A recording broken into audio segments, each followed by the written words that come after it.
All right, we got So Much Podcast, episode 2. This is the perils or dangers of social adaptability, right?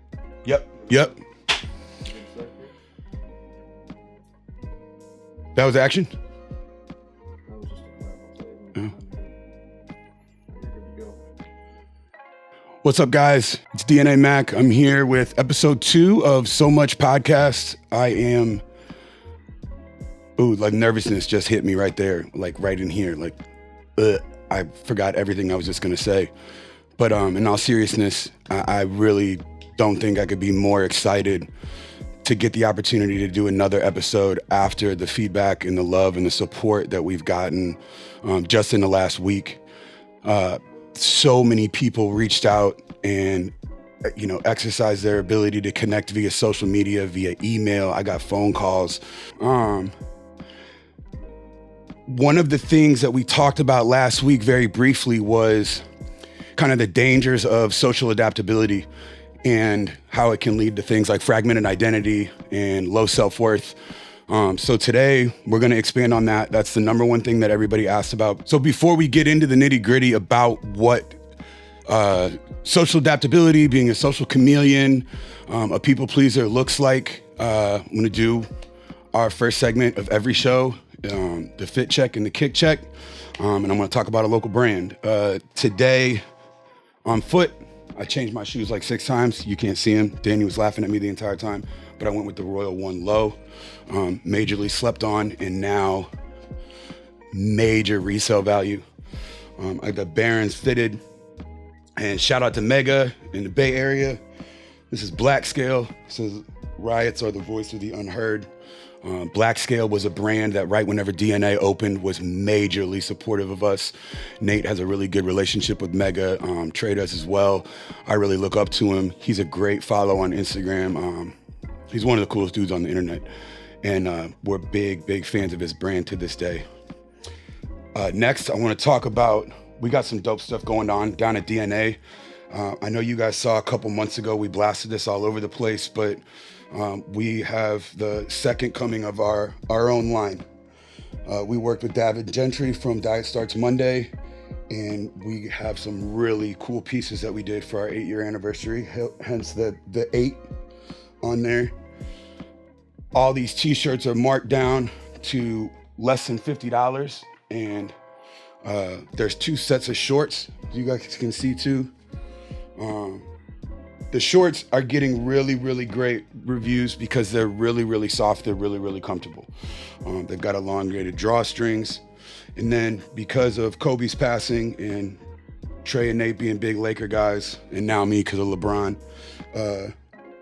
we did purple and gold on the other 2 for the set. The shorts are knocked down to 40 and the tees are knocked down. The shorts are knocked down to 40 and the tees are knocked down to 50, I believe, or 40 and 40. And you can see the purple and the yellow in the back. So definitely check those out. We extended our cyber sale at DNA. Basically everything we were doing for Black Friday and for whatever Cyber Monday, we just extended all that. So I'm excited to be able to get to show you guys more products, but it's not really the emphasis of the show, as you guys know. I want to get down to brass tacks about what you guys asked me to talk about more last week. You know, when I was a kid, from a really early age, I had an extremely hard time being alone. And to give you guys some context, that meant for me, what that looked like for me was, an insistence of always having sleepovers, always having friends over, always going to friends' houses, which doesn't seem very out of the ordinary for someone at a young age. But for me, where it started to stick out really early on was when using AOL Instant Messenger in chat rooms. Before we had cell phones, we had to use AIM on dial-up internet and 3-way calling. And we would stay up all night on the phone and 3-way calling. And for me, I did not know how to be alone without being on AOL, talking to somebody, or without being on a 3-way call till 4, 5, 6 in the morning. And it drove my parents nuts. Starting in 4th grade, I remember calling friends and we would just both sit on the phone and not say anything for hours at a time, just knowing that somebody was there. And that, for me, was foreshadowing for essentially how I lived the rest of my life, all the way up until sobriety, actually. I did not feel comfortable in my own skin ever. So I always needed to have some connection to someone so that at any given point in time, I could get even the tiniest little piece of affirmation that I was like worth it, that I was of value, or that I, had something funny to say, or a good opinion or something to share, or that I was learning something from somebody. I just always had to have that human connectivity, because if I had to sit alone, like, there was no way I was going to make it out alive. If I didn't have a distraction from what was going on inside my head, if I didn't have something in someone that I could understand, then I had to try to figure out how to understand myself, and that just was not happening.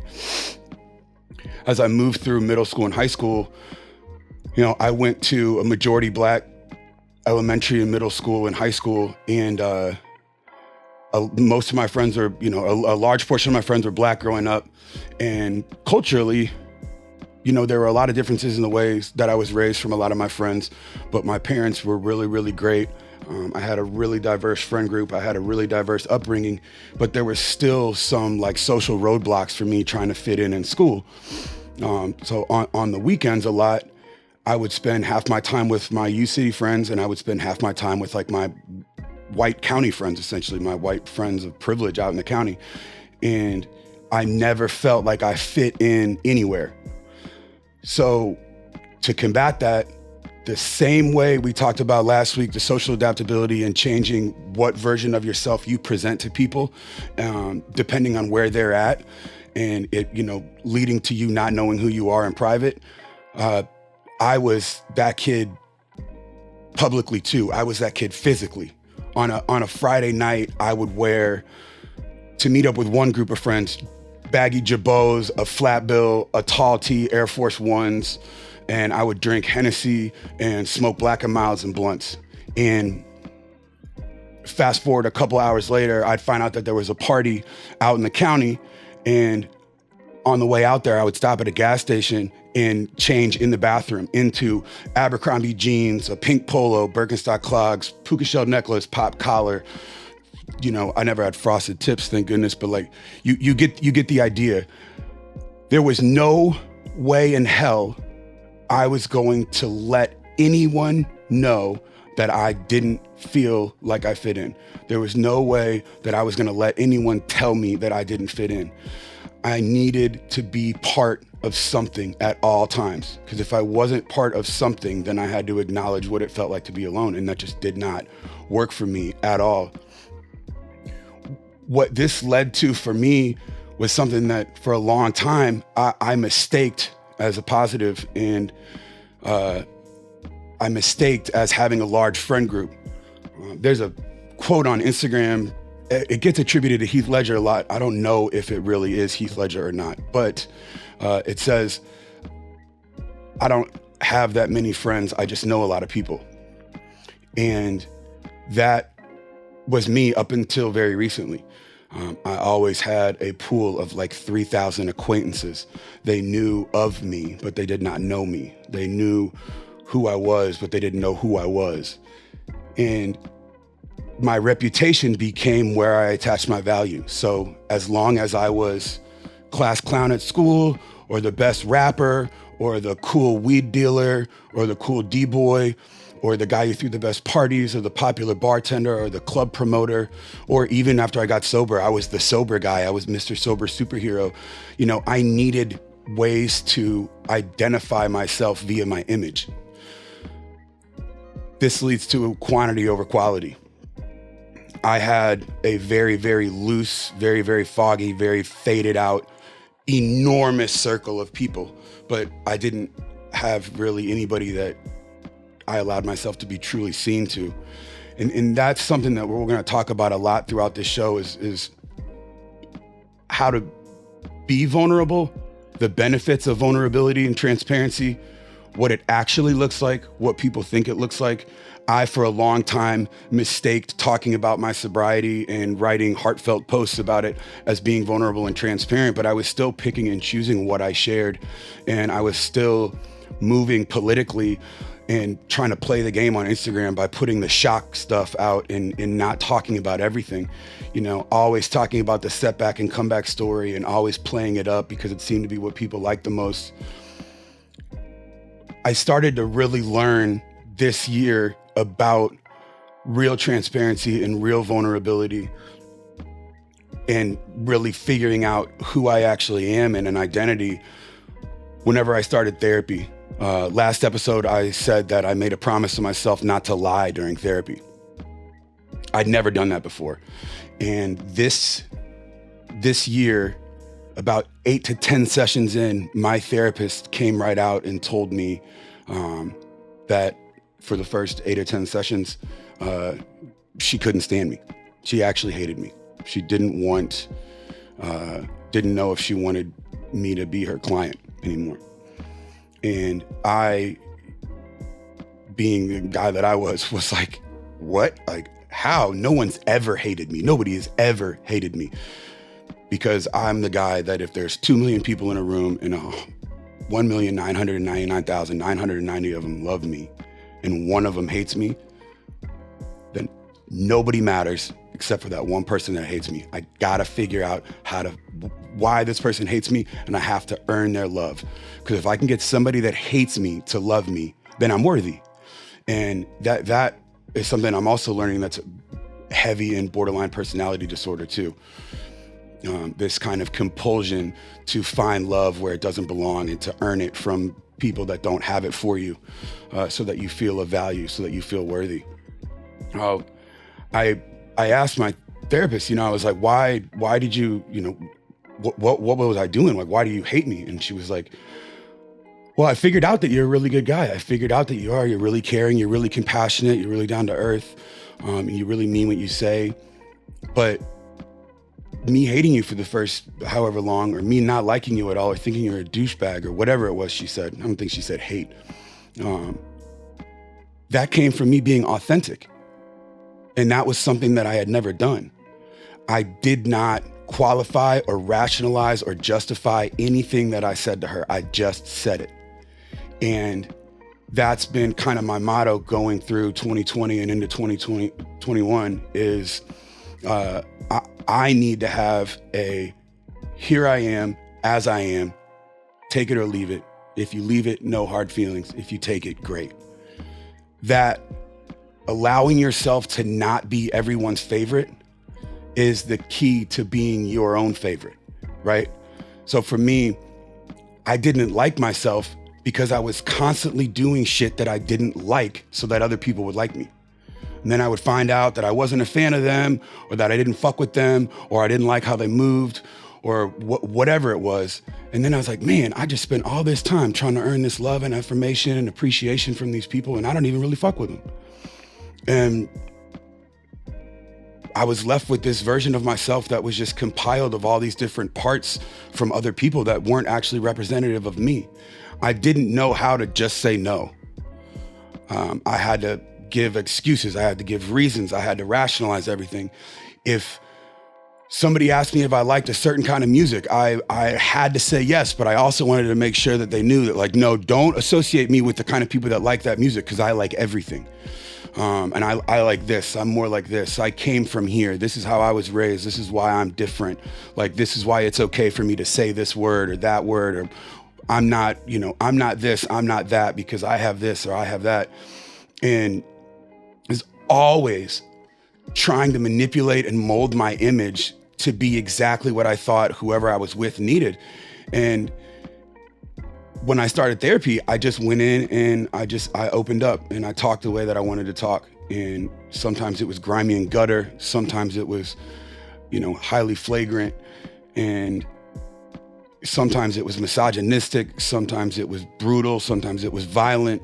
I didn't skimp or say, I didn't give her a PG rated version of anything. I just said exactly how I was feeling.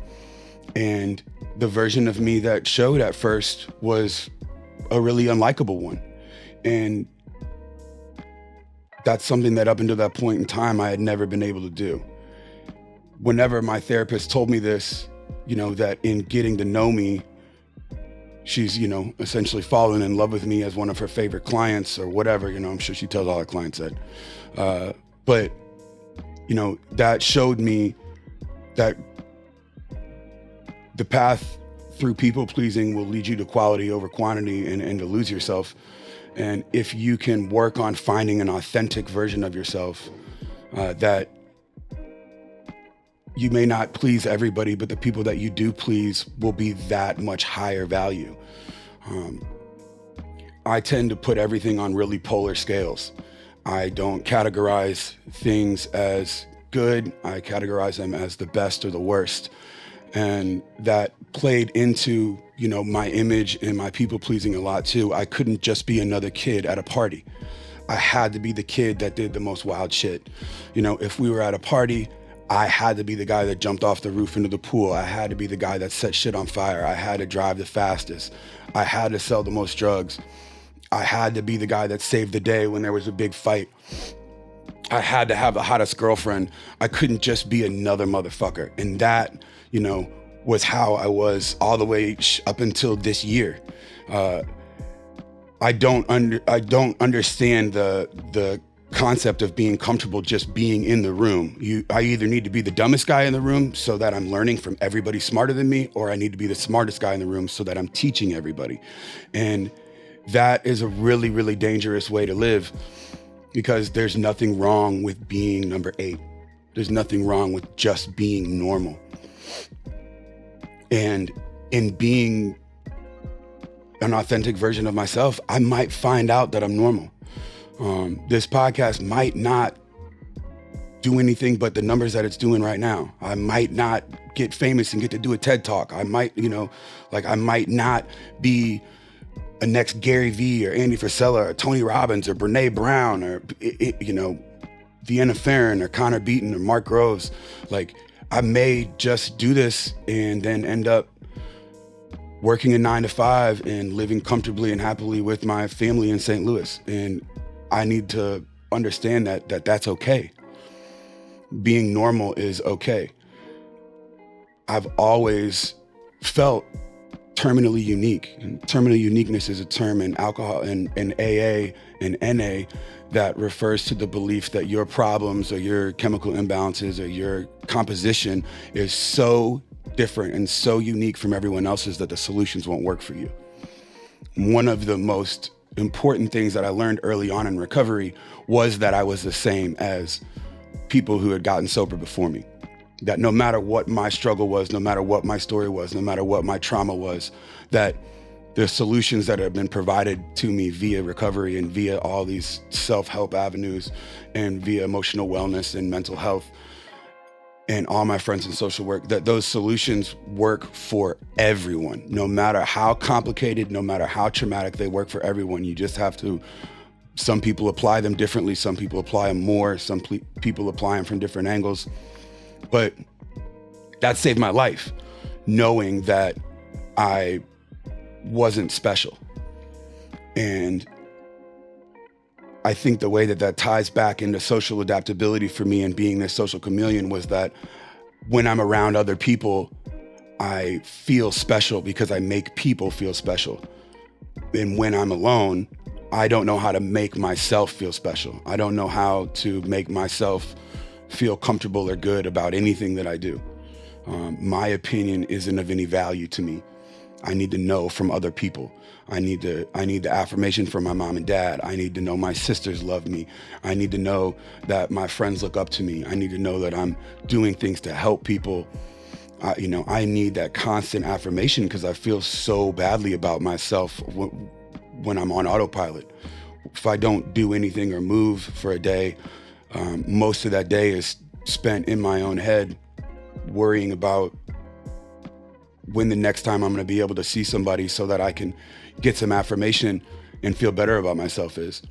It's not, let me pick up a book and read it. It's let me pick up a book and read enough that I can put it on the internet so that somebody will message me and say, yo, did you read that book? Or like, yo, is that book good? Or so that I can give advice on it.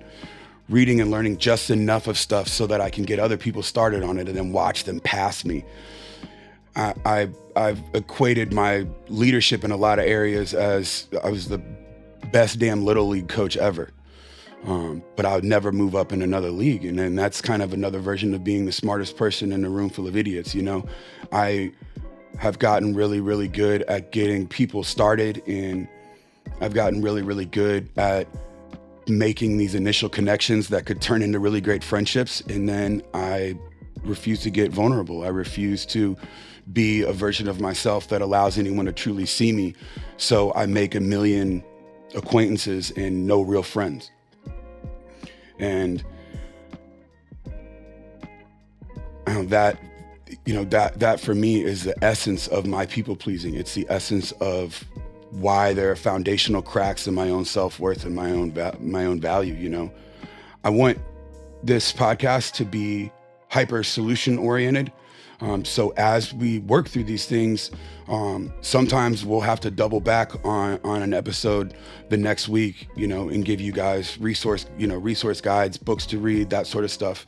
Right now, I should have had it with me, but right now I'm reading a book called I Hate You, Don't Leave Me. And it's about borderline personality disorder. And I'm 18 pages in, and every single thing in the book, it feels like they're writing about me. But it's already talking about this kind of people pleasing. And so I'm going to make sure that, I'll put that in all the captions and stuff for you guys to check out. As we wrap up today, I want to talk about real quick as it pertains to being solution oriented. Next week, our very first guest will be a very, very dear friend of mine, a lifelong friend of mine, with a master's in education. She's a licensed clinical social worker and a psychotherapist. She has her own firm here in St. Louis. She also works with a ton of local schools. She did Teach for America, and I grew up with her. Her name is Kathleen. And Kathleen is going to be somebody that you guys are going to get to know pretty well throughout this show, because she's going to be one of our formal resources to help you guys when you reach out. You can check her Instagram that she doesn't use, that I'm working on her with. It's New Leaf STL, and we'll put that so you guys can click on it and go through it and all that. I have referred more friends to her for counseling than I've probably helped kids get into rehab, and that's a lot of people. And everyone has always come back to me with saying the same things that I say about Kathleen, that she changed their lives. So it'll be really cool. She also knows how full of shit I am. She also has known me since I was a kid. So you'll probably get a good glance into her calling me on my bullshit and checking me. But it'll be really important to start weaving her in so that you guys have a formal resource to go to, so that we can as a community get so that we as a community can get